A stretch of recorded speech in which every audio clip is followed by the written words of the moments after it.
নমস্কার বন্ধুরা, আশা করি সবাই ভালো আছেন। বন্ধুরা, বিধাননগর রোড এই স্টেশনের সঙ্গে আমরা সবাই প্রায় পরিচিত। খুর্দা রোড, নাসিক রোড এই স্টেশনের নাম আশা করি আপনারা শুনে থাকবেন। কখনো ভেবে দেখেছেন যে স্টেশনে নেমে রোজ আপনি অফিস বা কাজে যান, সেই স্টেশনের নামের শেষে রোড শব্দটা কেন জুড়ে দেওয়া হলো? আজকের ভিডিওতে আমরা এ বিষয়ে জানব। যদি ভিডিওটি ভালো লাগে ভিডিওটিকে অবশ্যই লাইক করবেন ও এরকম ভিডিও পেতে চ্যানেলটিকে প্লিজ সাবস্ক্রাইব করবেন। তাহলে চলুন আজকের ভিডিও শুরু করা যাক। বন্ধুরা, সবসময় যে রেল লাইন শহরের মধ্য দিয়ে যায় তা নয়, অনেক সময় শহরের উপকণ্ঠ দিয়েও চলে যায়। এই সব ক্ষেত্রে একটা রোড রেল স্টেশন সেই শহরকে যুক্ত করে। স্টেশনের নামের পরে রোড নির্দেশ করে যে এটি সেই নির্দিষ্ট শহরের জন্য সবচেয়ে কাছের রেলপথ। সেই শহরে যাওয়ার রাস্তাটি এই স্টেশন থেকে শুরু হয়েছে। অর্থাৎ মূল শহরে যেতে গেলে স্টেশনে নেমে রাস্তা ধরে খানিকটা যেতে হবে।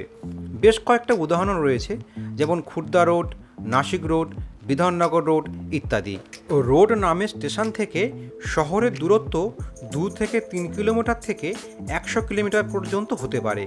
যেমন ভাসাই রোড রেলওয়ে স্টেশনটি ভাসাই থেকে 2 কিলোমিটার দূরে। আবার কোডাইকানাল রোড থেকে কোডাইকানাল শহরের দূরত্ব 79 কিলোমিটার। হাজারিবাগ শহর হাজারিবাগ রোড রেলওয়ে স্টেশন থেকে 66 কিলোমিটার দূরে। অন্যদিকে রাঁচি শহর রাঁচি রোড রেলওয়ে স্টেশন থেকে 49 কিলোমিটার দূরে। একইভাবে আবু রোড রেলওয়ে স্টেশনটি আবু থেকে 27 কিলোমিটার এবং জঙ্গিপুর শহর জঙ্গিপুর রোড রেলওয়ে স্টেশন থেকে 7.5 কিলোমিটার দূরে।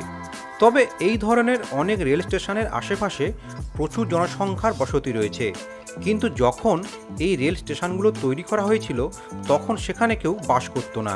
কখনো কখনো একটি শহরে 2টি রেল স্টেশন থাকে, একটা শহরের কেন্দ্রস্থলে আর একটা একটু দূরে। এই ধরনের ক্ষেত্রে স্টেশনগুলোর নামকরণ করা হয় যথাক্রমে রোড দিয়ে আর রোড ছাড়া। যেমন নাগপুর ও নাগপুর রোড। নাগপুর রোড কাছাকাছি কোনো জনবসতি ছাড়াই একটা কেবল স্টেশন ছিল, তাই এটির নাম নাগপুর রোড করা হয়েছে। অর্থাৎ একটা রোড রেলওয়ে স্টেশন হলো একটা রেলওয়ে স্টেশন যা মূল শহর বা শহর থেকে কিছুটা দূরে অবস্থিত এবং এটি একটি রাস্তা দ্বারা যুক্ত হয়। বন্ধুরা, আশা করি আপনারা বুঝতে পেরেছেন কোনো রেল স্টেশনের নামের সাথে রোড যুক্ত থাকলে তার অর্থ কী। যদি এই ভিডিওটি ভালো লাগে অবশ্যই লাইক করবেন ও এরকম ভিডিও পেতে চ্যানেলটিকে প্লিজ সাবস্ক্রাইব করবেন। ধন্যবাদ।